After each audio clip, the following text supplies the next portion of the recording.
Hello friends, എല്ലാവർക്കും സ്വാഗതം. ഇന്ന് നമ്മൾ ഉണ്ടാക്കാൻ പോകുന്നത് സദ്യയിലൊക്കെ വിളമ്പുന്ന ഒരു കറിയാണ് പൈനാപ്പിൾ പുളിശ്ശേരി. ഇത് ഉണ്ടാക്കിയെടുക്കാൻ വളരെ എളുപ്പമാണ്, അതുപോലെ തന്നെ വളരെ ടേസ്റ്റുമാണ്. അപ്പോൾ ആദ്യം നമുക്ക് ഇതിന് വേണ്ടിയിട്ടുള്ള ഇൻഗ്രീഡിയൻസ് എന്തൊക്കെയാണെന്ന് നോക്കാം. ഞാനിവിടെ ഒരു പകുതി പൈനാപ്പിൾ ക്യൂബ്സായിട്ട് കട്ട് ചെയ്ത് വെച്ചിട്ടുണ്ട്. പൈനാപ്പിൾ എന്ന് പറയുമ്പോൾ എല്ലാവർക്കും ഈസി ആയിട്ട് അവൈലബിൾ ആയിട്ടുള്ളൊരു ഇൻഗ്രീഡിയൻ്റ് ആണ്. ഇനി നമുക്ക് വേണ്ടത് 2 പച്ചമുളക്, 3/4 ടീസ്പൂൺ ജീരകം, ആവശ്യത്തിന് ഉപ്പ്, 1/2 ടീസ്പൂൺ മഞ്ഞൾപ്പൊടി, 1/4 ടീസ്പൂൺ ഉലുവ, പിന്നെ ഒരു ചെറിയ കഷ്ണം വെളുത്തുള്ളി, 3/4 കപ്പ് നല്ല കട്ടിയുള്ള തൈര്, 1 കപ്പ് തേങ്ങ. ഇനി പൈനാപ്പിൾ കുക്ക് ചെയ്തെടുക്കാൻ ആവശ്യത്തിന് വെള്ളം, ആവശ്യത്തിന് എണ്ണ, കറിവേപ്പില, 2 വറ്റൽമുളക്, 1/4 ടീസ്പൂൺ കടുക്. അപ്പോൾ ആദ്യം നമുക്ക് പൈനാപ്പിൾ കുക്ക് ചെയ്തെടുക്കണം. അതിന് വേണ്ടിയിട്ട് ഒരു പാനിലോട്ട് നമ്മൾ കട്ട് ചെയ്ത് വെച്ചിട്ടുള്ള പൈനാപ്പിൾ ആഡ് ചെയ്യാം.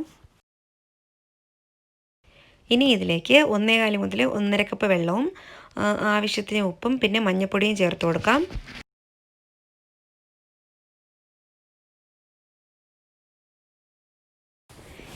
ഇനി ഇതിലേക്ക് ഒരു തണ്ട് കറിവേപ്പിലയും കൂടി ചേർത്തതിന് ശേഷം അടച്ച് വെച്ച് നന്നായിട്ട് കുക്ക് ചെയ്തെടുക്കാം. ഇനി ഈ പൈനാപ്പിൾ കുക്കാവുന്ന സമയം കൊണ്ട് നമുക്കിതിലോട്ട് ചേർക്കേണ്ട അരപ്പ് തയ്യാറാക്കാം. അതിനുവേണ്ടി ഒരു മിക്സിയുടെ ജാറിലോട്ട് തേങ്ങയും ജീരകവും പച്ചമുളകും വെളുത്തുള്ളിയും ചേർത്ത് കൊടുക്കാം.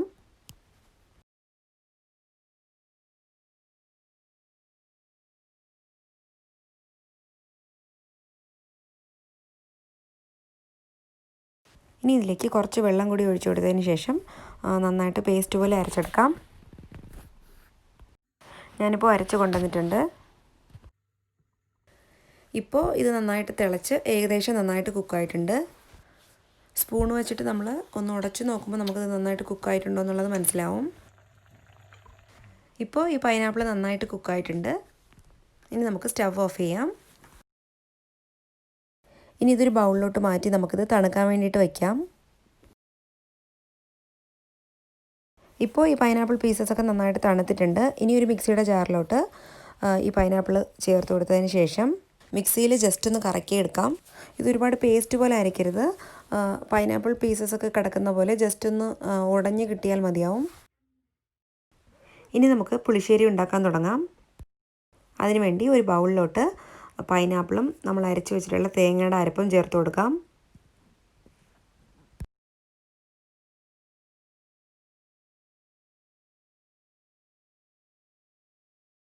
ഇപ്പോൾ നമ്മൾ പൈനാപ്പിളും തേങ്ങയുടെ അരപ്പും ചേർത്ത് കൊടുത്തിട്ടുണ്ട്. ഇനി നമുക്കിത് രണ്ടും കൂടി നന്നായിട്ടൊന്ന് മിക്സ് ചെയ്യാം. ഇനി നമുക്കിതിലോട്ട് കുറച്ച് വെള്ളം കൂടി ഒഴിച്ചു കൊടുക്കാം. അവസാനം നമ്മളിതിലോട്ട് തൈരും ഒഴിക്കുന്നുണ്ട്. അപ്പോൾ ഈ കറി ഒരുപാട് ലൂസാവാനും പാടില്ല, ഒരുപാട് തിക്കാവാനും പാടില്ല. ഒരു മീഡിയം കൺസിസ്റ്റൻസിയിലാണ് നമുക്ക് വേണ്ടത്. ഇനി ഈ തേങ്ങയുടെ അരപ്പിൻ്റെ പച്ച സ്മെല്ലൊക്കെ ഒന്ന് മാറി ഇത് ചെറുതായിട്ടൊന്ന് തിളച്ച് വരണം. തീ കുറച്ച് വെച്ചിട്ട് കുക്ക് ചെയ്യണം. ഇപ്പോൾ ഇത് നന്നായിട്ട് തിളച്ചിട്ടുണ്ട്. തേങ്ങയുടെ പച്ച സ്മെല്ലൊക്കെ നന്നായിട്ട് മാറി വന്നിട്ടുണ്ട്. ഇനി നമുക്ക് സ്റ്റവ് ഓഫ് ചെയ്യാം. ഇനി ഇതിലേക്ക് നമ്മൾ തൈര് ചേർത്ത് കൊടുത്ത് നന്നായിട്ടൊന്ന് മിക്സ് ചെയ്യാം. നമ്മൾ തൈര് ചേർത്തതുകൊണ്ട് ആവശ്യമുണ്ടെങ്കിൽ കുറച്ചും കൂടി ഉപ്പ് നമുക്കിതിലോട്ട് ചേർത്ത് കൊടുക്കാം. ഇതിലെ ഉപ്പും പുളിയൊക്കെ കറക്റ്റായിട്ടുണ്ട്. ഇനി നമുക്കിതിലോട്ട് താളിച്ചൊഴിക്കണം. അതിനുവേണ്ടി ഒരു പാനിലോട്ട് അല്പം എണ്ണ ഒഴിച്ചു കൊടുക്കാം.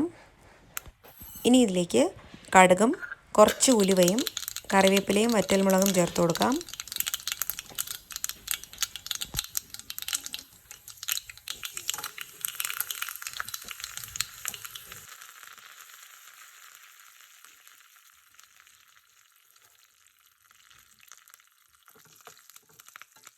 ഇനി നമുക്കിതെടുത്ത് നമ്മുടെ പുളിശ്ശേരിയിലോട്ട് ഒഴിച്ചു കൊടുക്കാം. ഇപ്പോൾ നമ്മുടെ അടിപൊളി പൈനാപ്പിൾ പുളിശ്ശേരി റെഡി ആയിട്ടുണ്ട്. ഇത് നിങ്ങളെല്ലാവരും തീർച്ചയായിട്ടും ട്രൈ ചെയ്യണം. അപ്പോൾ നിങ്ങൾക്ക് എല്ലാവർക്കും ഈ വീഡിയോ ഇഷ്ടപ്പെട്ടെന്ന് വിശ്വസിക്കുന്നു.